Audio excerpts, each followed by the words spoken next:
आगे की दिशा भी दिखाई है।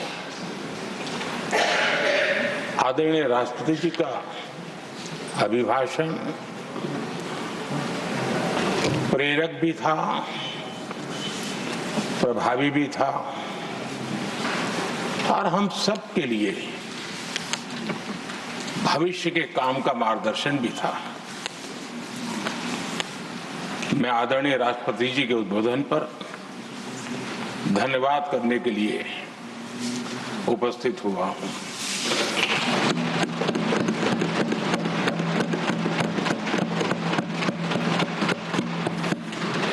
आदरणीय सभापति जी, करीब 70 से भी ज्यादा माननीय सांसदों ने अपने बहुमूल्य विचारों से इस आभार प्रस्ताव को समृद्ध करने का प्रयास किया है। यहां पक्ष प्रतिपक्ष दोनों तरफ से चर्चा हुई। हर किसी ने अपने अपने तरीके से राष्ट्रपति जी के अभिभाषण को जिसने जैसे समझा वैसे यहां समझाया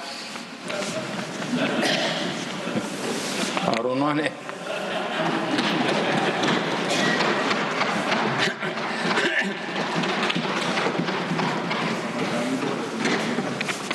आदरणीय सभापति जी,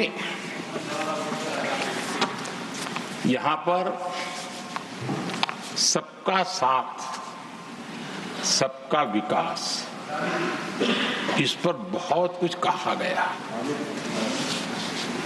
मैं समझ नहीं पाता हूं कि इसमें कठिनाई क्या है। सबका साथ सबका विकास ये तो हम सबका दायित्व है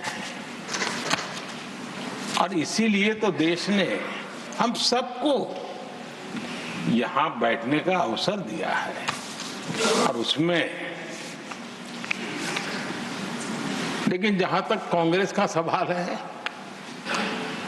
उनसे सबका साथ सबका विकास इसके लिए कोई अपेक्षा करना मैं समझता हूं कि बहुत बड़ी गलती हो जाएगी।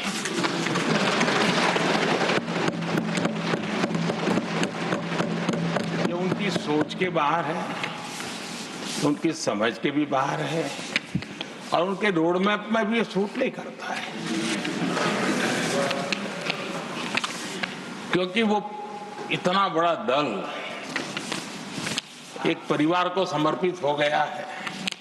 उसके लिए सबका साथ सबका विकास संभव ही नहीं है।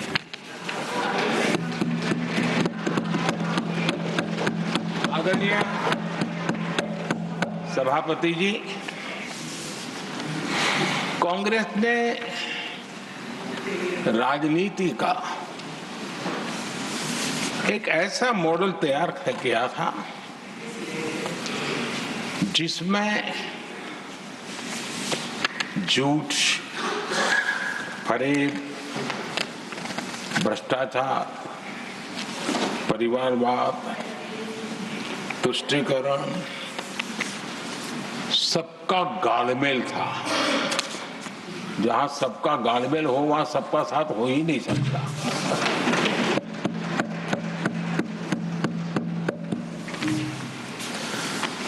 आदरणीय सभापति जी, कांग्रेस के मॉडल में सर्वोपरि है फैमिली फर्स्ट और इसलिए उनकी नीति रीति, उनकी वाणी, उनका वर्तन उस एक चीज को संभालने में ही खपता रहा है। 2014 के बाद देश ने हमें सेवा करने का अवसर दिया और मैं उन देश की जनता का आभारी हूं कि हमें तीसरी बार लगातार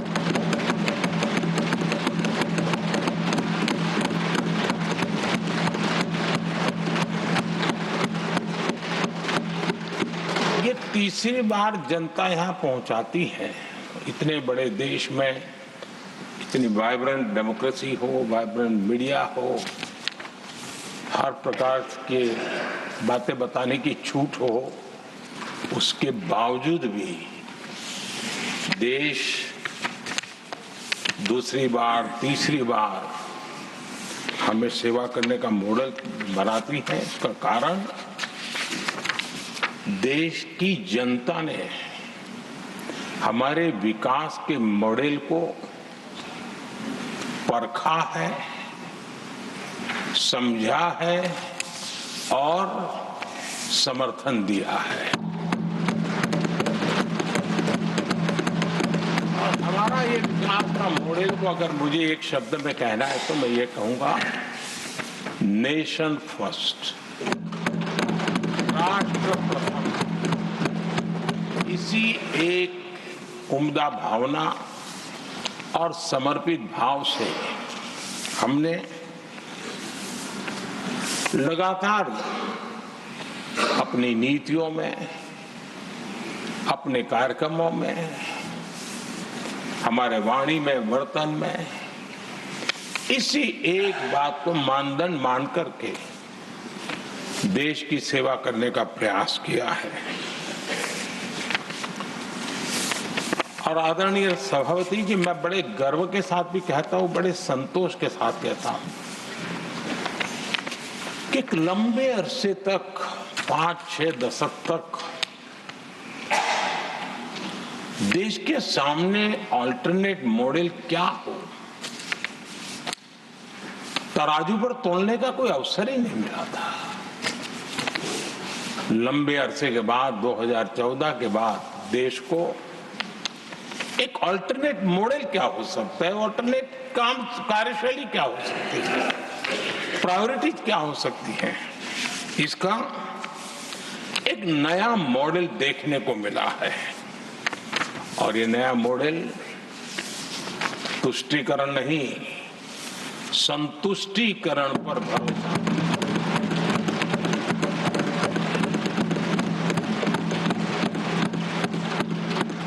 पहले के मॉडल में, खास करके कांग्रेस के कालखंड में, तुष्टीकरण, हर चीज में तुष्टीकरण, यही उनका एक प्रकार से औषधि बन गई थी उनकी राजनीति को करने की। और उन्होंने स्वार्थ नीति, राजनीति, देश नीति, सबका एक घोटाला करके रखा हुआ था। तरीका ये होता था कि छोटे तबके को कुछ दे देना और बाकियों को तरसा कर रखना, और जब चुनाव आए तब कहना, देखो उनका मिला है, शायद आपको भी मिल जाएगा। और इस प्रकार से झुनझुना बांटते रहना, लोगों के आंखों पर पट्टी बांध करके अपनी राजनीतिक सियासत को चलाए रखना, ताकि चुनाव के समय